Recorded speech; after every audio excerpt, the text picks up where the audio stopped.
Shut up, you jobless hag. Don't you dare defy me.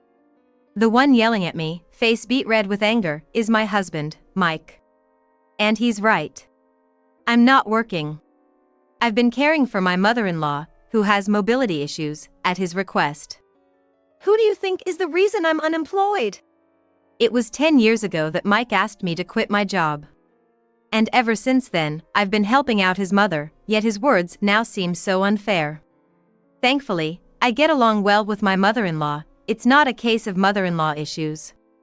But, as I'm not a professional caregiver, looking after her has been quite challenging. Still, I've continued to support her because she treats me like her own daughter and Mike had pleaded with me to do so. Yet, it seems he's forgotten all about that as he smugly slams his hand on the desk. On the table lies a completed divorce paper, and I can feel my face turning red with anger. I've been seeing the daughter of a company CEO. She's pregnant, so I'm gonna remarry her. Underneath the divorce form, there's a photo.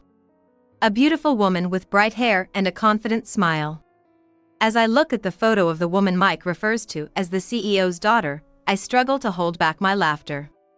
It's more than just familiar. This woman is. I, Anna, am 35 years old this year, with a husband 2 years my senior, Mike. We met through an introduction from the manager of the bakery where I used to work, back when Mike was a businessman on a visit from the headquarters. It was like a simple blind date, and soon after, our marriage was quickly decided. His mother, who had become slightly disabled due to a past car accident, had gone out of her way to welcome me in her wheelchair when I first visited their home, a gesture I found profoundly humbling. She seemed to take a liking to me, smiling kindly and happily agreeing to our marriage. Considering his mother's condition, we decided to set up our home near Mike's parents. However, shortly after our marriage, before we even had a new house, an accident occurred. My mother-in-law fell while in her wheelchair. Fortunately, she wasn't in life-threatening danger, but her mobility worsened. She used to move from her wheelchair to a chair or bed with the help of a cane or handrails. But after the fall, she couldn't even get in or out of the chair by herself. With her increased needs, we started relying more on helpers, but that wasn't a complete solution. Helpers aren't free, and you can't call them 24/7. As a result, there are times when my mother-in-law is alone, especially during the night when visibility is poor. She laughed resignedly, saying we might have no choice but to rely on a nursing home, but Mike put a stop to that. He pleaded with me to take care of her, promising to work more and earn more than before. By this time, my own parents had passed away. Not that it was the reason, but with no caregiving responsibilities for my parents, I decided to take on the role of caring for my mother-in-law. Of course, there's a lot I can't do as an amateur, and no matter how hard I try, I can't match a professional. But I agreed to Mike's request, hoping to be of help to his kind mother. Living with my mother-in-law right after getting married and taking on the role of her caregiver was a different kind of challenge compared to other newlyweds, but it turned out to be simpler than I imagined. My mother-in-law was used to her physical limitations and was good at communicating her needs to Mike and the helpers. She meticulously taught me what she wanted and how I could assist her. Moreover, she never had the attitude that she deserved care just because she was the mother-in-law, always expressing her gratitude. There were no issues between my mother-in-law and me, but the relationship between Mike and me began to cool down. The plan was for both of us to work, but the pressure of being the sole breadwinner and supporting a disabled mother and a wife who had quit her job to provide care must have been overwhelming for him. That stress began to manifest, and gradually Mike started directing his frustrations at us. If I questioned Mike for coming home late at night without any notice, he'd snap, saying a jobless person like me had no right to comment on his work engagements. When I'd call him for not returning home past dinner time, he'd casually mention he was on a business trip. My protests were met with harsh responses, telling me not to complain when I'm being provided for. Every time he referred to me as jobless, I'd counter strongly, reminding him whose wish it was that I quit my job. Seemingly out of retorts, Mike began to avoid coming home to escape our conversations. He'd time his returns for when I was out shopping. making brief appearances to hurriedly eat the food I had prepared and then leaving as if fleeing. He'd dump his laundry in the basket and leave, and one day I noticed a change in his wardrobe. He started wearing brand-name dress shirts, and stylish ties and tie pins began appearing in his room. The familiar suits were stashed at the back of the closet, replaced by what seemed to be newly purchased custom-made ones or those of noticeably higher quality. Mike's income hadn't changed, nor was he making extravagant purchases on credit cards. But it was clear he was spending beyond our means, and sure enough, a check on our savings showed signs of significant withdrawals. Hey, why did you use the savings without telling me? How much did this suit cost?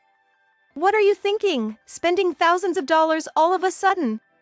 I was about to plead for more consideration when Mike cut me off, yelling, "Enough." This is how Mike has been lately. He doesn't listen to a word I say and interrupts with brute force. I'm fed up. Day in, day out, it's all about enduring and saving. The atmosphere at home is just depressing. Who do you think is earning the money here? This argument again? It was you who wanted me to quit my job to take care of your parents. I find myself returning the same words because he always gets angry in the same way.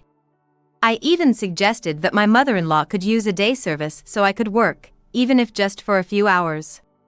But Mike took it as a blow to his pride, yelling, "Are you saying I can't provide for my wife and parents?" So, I make do, planning meals bi-weekly and doing grocery shopping. I stock up by freezing make-ahead meals and sale items. But then Mike comes home unexpectedly and devours everything, which ends up increasing our grocery bills. If only he'd come home to eat every day, I wouldn't need to make these emergency shopping trips. He doesn't want me to work, nor does he help with saving money. Yet, he always talks as if he's the victim. Anna, can I talk to you for a sec? When our arguments heat up, my mother-in-law always intervenes with her calm voice. Her interruption makes us pause and regain our composure. When we go to her, it's usually for something trivial. It's clear she's just trying to give us a break. "I'm sorry for being such a bother," she says with an apologetic smile, asking for her socks to be changed because she's cold. At moments like these, I feel like the only good thing about marrying Mike is that I get to call this kind woman my mother. One night, when putting Mike's shirt in the washing machine after he took a shower, I noticed a stain at the chest area. Thinking it needed spot cleaning, I unfolded it to find it was light red lipstick. Mike's train isn't usually crowded, and he didn't smell of alcohol, so it's unlikely from a bar. After a moment's thought, I discreetly hid the shirt, tossing a new one into the machine instead. While Mike was showering, I quickly checked his wallet. True to his careless nature, it was stuffed with receipts. Among them, I found receipts from a hotel and a women's brand store, and with a sigh, I quietly pulled them out. I was sure of it, infidelity. I had this nagging feeling all along. Despite our constant quarrels, Mike's recent behavior was undeniably strange. The anger that had been simmering deep inside me surged up in a fierce wave. I bit my lip so hard it creaked. "Hey." In my haste, I looked over to find her approaching in her wheelchair. She seemed to have grasped the situation, seeing the crumpled receipt in my hand and my vacant expression. Is Mike still in the bathroom? She asked, glancing toward the bathroom while I nodded silently. Anna, let's gather solid evidence. Tomorrow, go to a detective agency I know, she advised. But I was taken aback, but she reassured me with a gentle embrace. It's okay, I'm on your side. The next day, after Mike left for work, I visited the detective agency she recommended. I handed over the shirt and receipts, bracing myself for a potentially lengthy investigation since I knew nothing about the other woman. However, the detective turned out to be quite skilled, thanks to my mother-in-law's referral. Within a week, he provided a report along with a plethora of evidence photos. The other woman's name was Lisa, a 34-year-old office worker at one of Mike's client companies. In the photos, she appeared to be wearing the same shade of lipstick that was on Mike's shirt. That evening, I decided to confront Mike. When he returned from work, I showed him the lipstick-stained shirt and the photos. Care to explain? I knew everything from the investigation, but I was curious what excuse he would concoct. The man who enjoyed himself while shirking household duties and caregiving responsibilities, what excuse would he offer? Mike glanced at the shirt and photos, then snorted derisively. I thought he might show some panic, but there wasn't a hint of it. You caught it, huh? He tossed the photos aside and stretched out nonchalantly. My mother-in-law and I were taken aback by his unexpected reaction.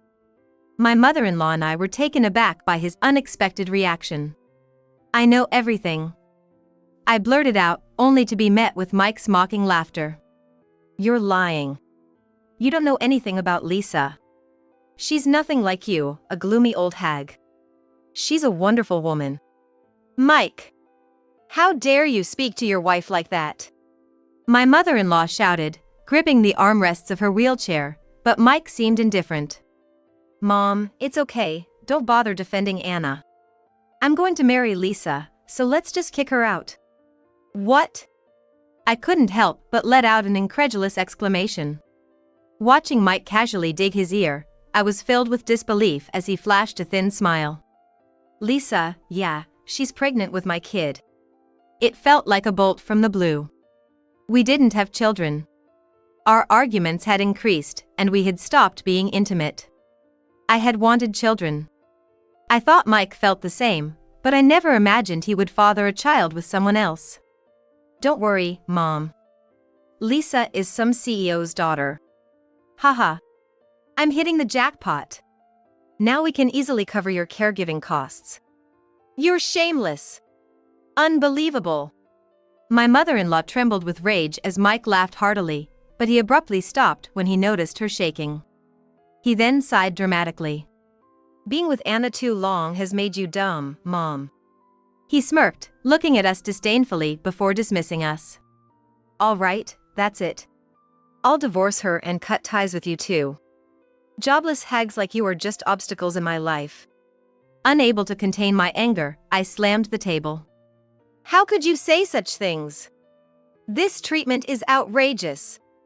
His words were cruel, not just to his own mother but also to me, who had dedicated a decade of my prime years to caring for her. Even though we got along, caring for my mother-in-law, who had mobility issues, was never easy. Yet I devoted myself to her care because she was Mike's mother. But my anger seemed to mean nothing to him. Caring for parents is a wife's job, right? He said it as if it was the most natural thing in the world, showing no appreciation for my past efforts. My mother-in-law, grasping my hand as if to protect me, rebuked him. Anna has taken care of me with all her heart, even though we're not related by blood. Aren't you ashamed of betraying her so easily? My mother-in-law and I were shocked by Mike's reaction, as if he'd seen something disgusting. Shut up. I was the one earning the money for that caregiving. Once I marry Lisa, I'll leave you useless hags behind. Enough! I couldn't believe the transformation in my husband's demeanor and shouted back at him. I firmly held my trembling mother-in-law's hand and glared at Mike. We'll get divorced. But I'm taking my mother-in-law with me, I declared firmly, causing a mix of surprise and confusion in her. Despite not being her biological daughter, I couldn't bear to leave her with this man. If you're okay with it, let's live together. She had given me a mother's warmth when I had lost my parents early. I couldn't stand the thought of leaving her with such a despicable man. Anna, are you sure? She asked, teary-eyed, and I smiled, affirming my decision. Oh great, if you're taking her, that's a load off my back. Get up fast, this house is mine. Mike showed no signs of remorse, casually grabbing a beer from the fridge and chugging it down while laughter from the TV he probably turned on filled the room. Mike showed no signs of remorse, casually grabbing a beer from the fridge and chugging it down, while laughter from the TV he probably turned on filled the room. We left the house with only the essentials. Mike didn't even bother to see us off. Afterward, we finalized our divorce. It seems Mike was indeed planning to remarry the CEO's daughter, as he readily paid a substantial alimony, likely funded by his new partner. Since the family home was inherited by Mike, we had no choice but to leave, but the alimony provided us with a decent sum. I quickly rented a condo and started living there with my mother-in-law. We returned to the house several times to collect our belongings when Mike was likely at work, avoiding any encounters. Yet, it seemed he disliked our visits in his absence, as our belongings started appearing haphazardly in boxes at the front door. A month after moving in with my mother-in-law, I received a call from Mike, coinciding with what was supposed to be his wedding day. We were both infuriated when he had the audacity to invite my mother-in-law to the ceremony shortly after we left. She promptly refused and blocked his number. While I hesitated to cut off all communication, fearing what Mike might do next. When I ignored the call, it rang again soon after. What was he thinking, calling his ex-wife during his wedding ceremony with another woman after such a breakup? With the ringtone not stopping, my mother-in-law and I exchanged glances, and I reluctantly answered to hear a panicked voice. "Anna, help me!" My ex-husband screamed almost like a shriek, so I urged him to continue reluctantly. "What's up?" Ideally, I wouldn't want to talk to him for even a second or a minute. Having his voice so close to my ear was nothing but unpleasant, but he seemed too desperate to care about my feelings. Undeterred by my cold tone, my ex-husband blurted out, "Lisa, she's the daughter of a gangster." It sounded like he was calling from the bathroom at the wedding venue, his voice echoing despite its softness. While he seemed to be shaking, I responded quietly with a "I see." Actually, I was already aware that Mike's new wife was the daughter of a gangster.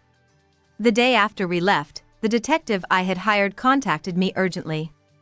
Although I was puzzled, as I had already received the investigation report, I went as told and was met with a grim-faced detective who had more to tell.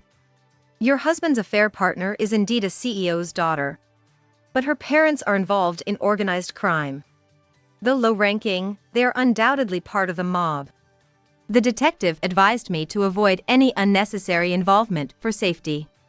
He sipped his coffee to calm himself. "There's been no indication that they view you as an enemy. The generous alimony suggests they're not that interested in you." He sighed deeply.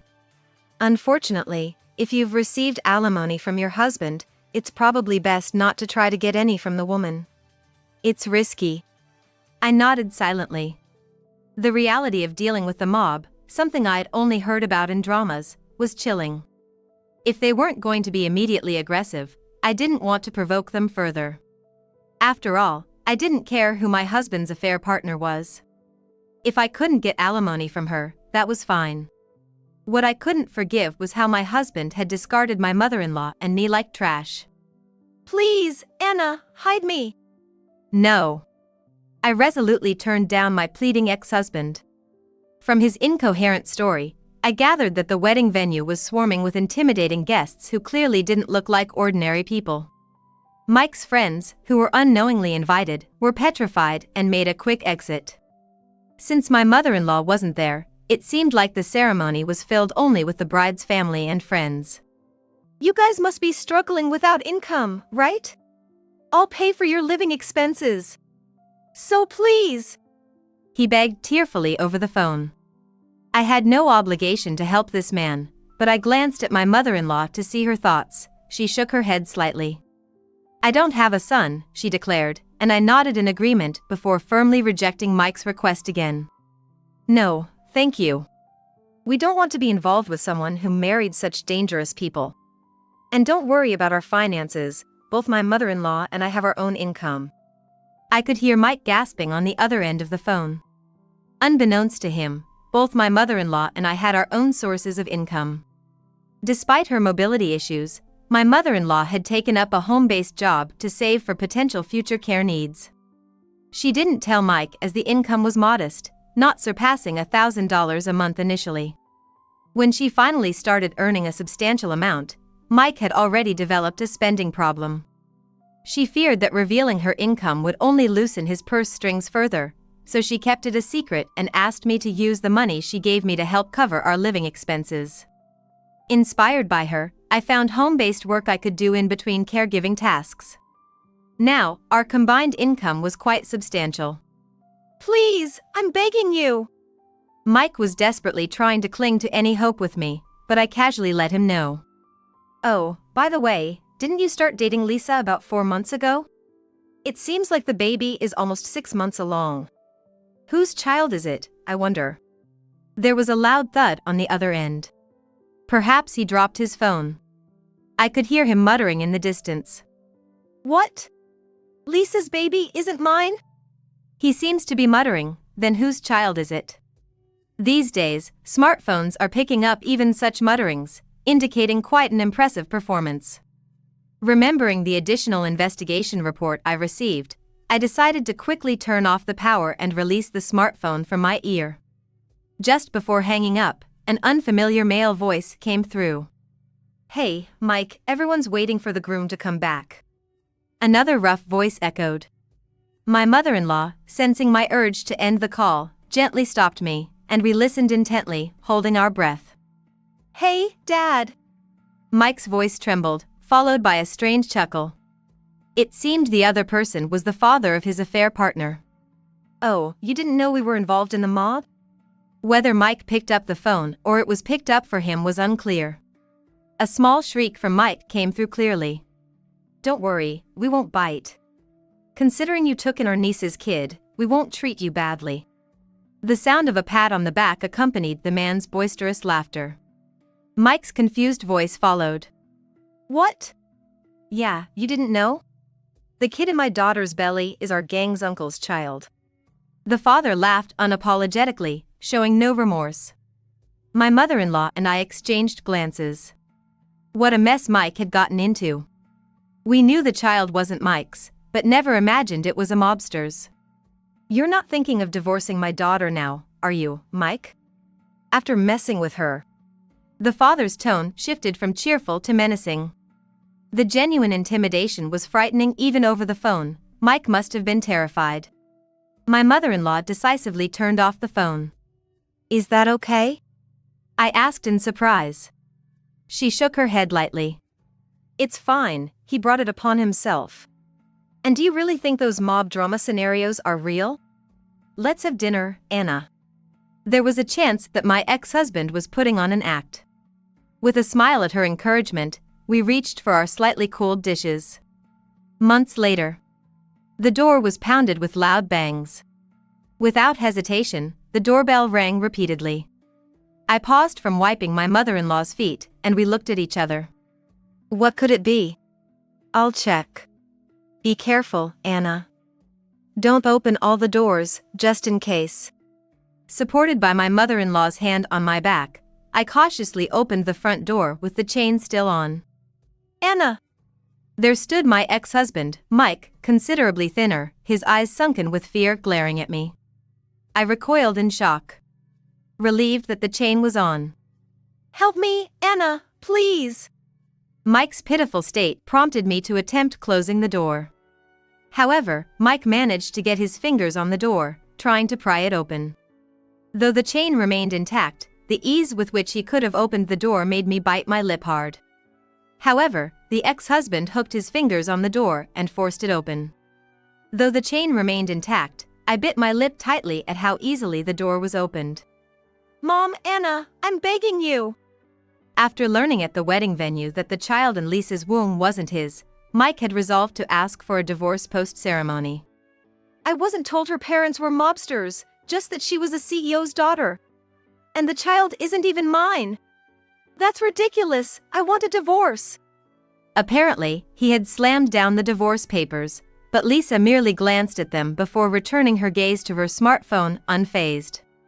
She lounged on the sofa, casually throwing out her legs, and remarked, "Oh, did you hear that from your ex-wife?" while nonchalantly rubbing her barely noticeable belly and fiddling with her phone. I married you again because I heard you were having my child, he accused me. But then Misaki's old man stepped in. Unperturbed by Mike's fear, Lisa's father tore up the divorce papers on sight. He then threatened Mike that if he truly wanted a divorce, he'd need to come up with $100,000. $100,000? I exclaimed, shocked by the exorbitant amount. It was clear that Mike, a mere corporate employee, couldn't possibly gather such a sum. Of course he protested. But Lisa's father was relentless, demanding compensation for the hurt caused to his precious daughter. Lisa never loved me. she just needed a stand-in father for her child. Mike began to cry, but I felt no pity. The amount was shocking, but so what? A peaceful marriage was unlikely once mob ties were revealed. After all, it made no sense for Lisa to marry Mike. Especially if she had to cover his divorce costs, without any benefit for her. It would be normal to suspect there's a hidden agenda. I wonder, can one really get a divorce by paying $100,000? But that has nothing to do with me or my mother-in-law. Or is he here, visiting the wife and mother he abandoned, expecting us to pay in his stead? I glare at my ex-husband with a straight face. He probably can't imagine the contemptuous look I'm giving him. They've started escorting me to and from work so I won't run away, Mike claims, his voice trembling as he recounts his fabricated business trip and his desperate escape. He tells us he's been visiting real estate agents during his work breaks, searching for our rental, trying to find where we live. Listen, I don't need the full $100,000, just a bit, anything will help, please? Otherwise, I'm done for. $100,000 will settle the divorce? I turned to her in astonishment, ready to intervene. But she smiled gently, stopping me.